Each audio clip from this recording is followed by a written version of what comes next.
had to back the camera up so y'all could see my long luscious locks. Excuse my top. I keep pulling it up, but it might decide to drop it low as I'm moving and talking, because that's what I do. Well, this video is about length retention. I finally straightened my hair because I always said I would, but I never said when. This is my second time this year, and this is just going to have to last me because I'm not doing it again because I don't want heat damage. So, and technically, there is no guarantee that I won't have any. Honestly, been through it before, so I'm kind of like not like afraid of it as I normally would be. So back to length retention. So the first thing I want to talk about is how these tips are technically nothing new, but there are like the reason that I think that I've retained length. And I'm also going to talk about some things that I don't think that have helped, and if I feel like it's helpful, I might also talk about some things that I tried that didn't really work for me. First thing is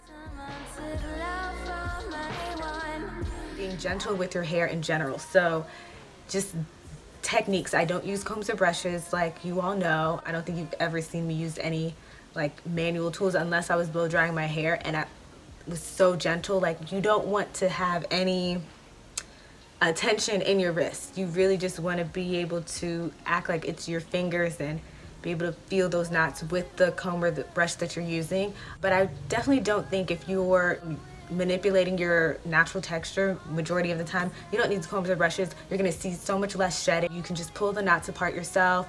It's so much easier for me to tell what products actually work for me and which don't, because if you think about like what's moisturizing your hair and what's detangling your hair and what's really building and moisturizing your hair, you're gonna feel that using your fingers because you're doing so much finger detangling. So gentleness is important. Also protective styling, no low manipulation, especially as a fine-haired natural. It's really important for me not to be so rough with my hair. Like, I literally can't take it. Like, tangle teasers, girl, that rip my hair to shreds. So I can't do all that. Literally comb rolling my hair, blow drying it, and wearing frontals and wigs. Man, I wish this part of my hair was as curly, but it fell. Oh well. That's what really has helped me retain length.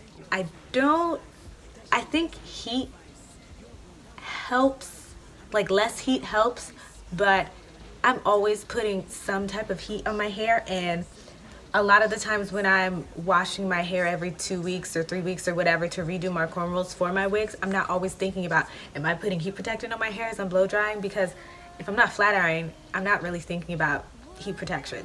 So, you know, it's like that.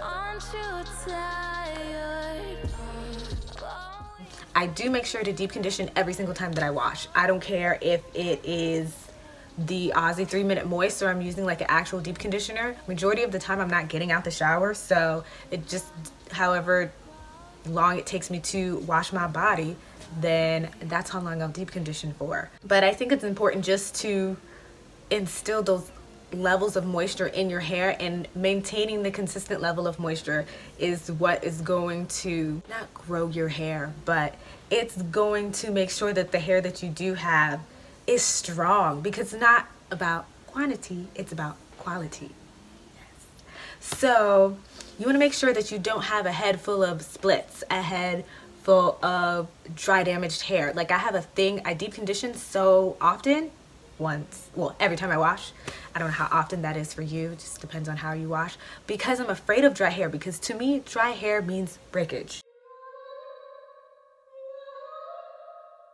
And that's not what I want. Also, being hands-on with your hair, with finger detangling, everything, you want to be like making love to the ends of your hair. You want to baby them, whatever you need to do. You want to be constantly aware of the state of your ends, so that I'm constantly like always checking to see if I need a trim, or I don't necessarily like trim like that, like just like cut just random layers in my hair, and I don't go to someone to get trims. So I'm more so always like constantly dusting, and just whenever I have the time and it's easy for my hair, like I don't dust on my hair in its natural state because it's easier for me to see the ends of my hair. Usually when after I'm finished blow drying, I check and see like, do I have a couple split ends, so then I literally go in and I cut like each individual hair, because I don't want to cut up some crazy looking choppy layers in my hair by just cutting straight across. So I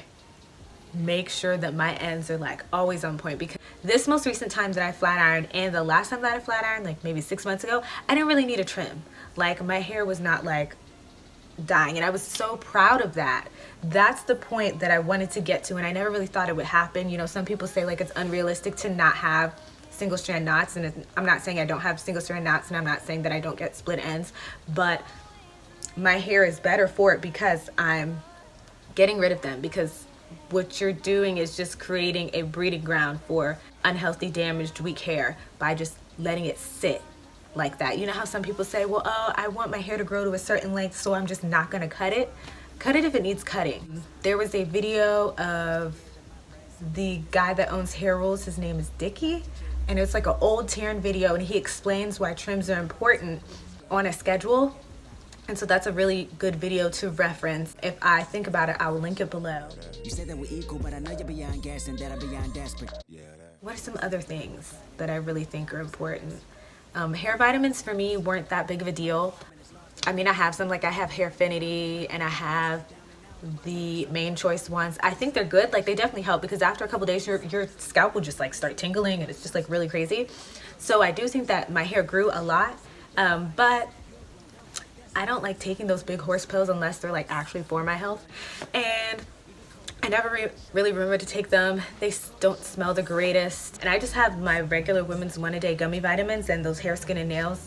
Huge vitamins. No, those are gummy vitamins too. Gummy vitamins for the win. I know technically I think liquid vitamins are the best, but if you want to go that route, that's awesome. That's not something that I did consistently at all. And I think it would have been great and super helpful, but I don't feel like it helped me with, you know, the length that I retained.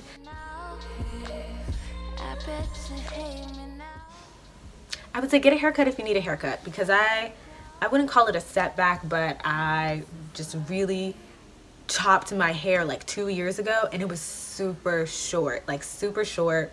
I never wanted to wear it. That's when I kind of really got back into weaves, because for the longest time I was really just only wearing my hair and I wasn't happy. You can wear protective styles or do whatever you need to do until you feel comfortable wearing your hair. Don't let people try to convince you, oh, your hair is this, you should do it, because you're not gonna believe them. I, for a very long time, was unhappy with the way my wash and goes looked, and there was nothing someone could tell me that was gonna convince me like, oh, all of a sudden I like my wash and goes. I love my wash and goes now, and it had nothing to do with other people's opinions. It's all about my own. So you wanna do things that you know are healthy for your hair, and also you want to do things that are healthy for your pockets. Can you afford the type of regimen you're willing to take on? Can you afford to just keep doing this and that and a whole bunch of stuff? Like I don't do the tea rinses, those were cool too. It's just too much stuff. I just wanted to be simple.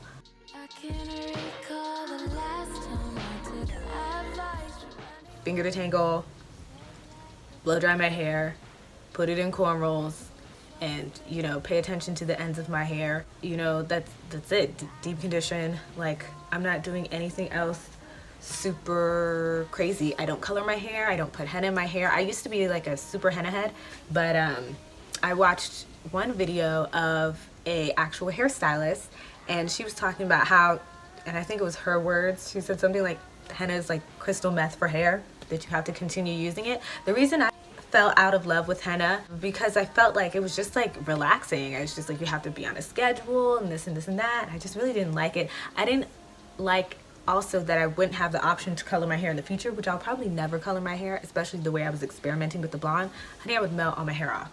Because truth be told, I definitely like melted that blonde wig. We'll see if I can bring it back to life. I don't know. I'm not sure yet. But the option is there if I wanted to color my hair. I can now. I'm not sure though, because some people say that henna fades, some people say it doesn't. I felt like my hair was like 10 times better with henna, and I wanted to learn how to maintain my hair and how to keep it healthy and beautiful and have it be long without having to use henna. I wanted to be able to say like, this is my hair with no help, like nothing else. This is all me. So I'm very proud of that. If you guys want to see the length, I'm sorry that I'm wearing a blue shirt, but it was shiny. It was better than wearing like a black shirt. Can you see that?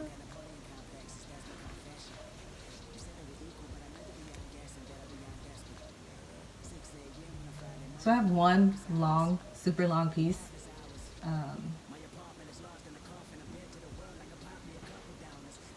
Basically, I want to say mid-thigh length, but I don't want to give myself too much if I'm not.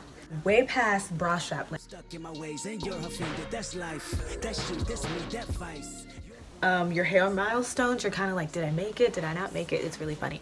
Also, a thing about just mentally how to kind of prepare yourself to be on like a length journey and things like that. Have set specific goals and consistently check. I mean, you don't have to like buy the t-shirt and everything, but yeah, this is my length retention video. Nothing that any of you can't do. I just wanted to be a beautiful example of someone with fine hair, and don't be discouraged because honey, like my hair is not thick. See, yeah, and I don't have like a time period, I guess, until I get tired of my hair being straight. That's how long it's going to be straight, but I do everything possible to maintain it being straight so I don't have to re-straighten it again. Thanks so much for watching. If you have questions or anything, let me know. Leave a comment below. Watch some of my other videos. And yeah, y'all have a good day. Bye.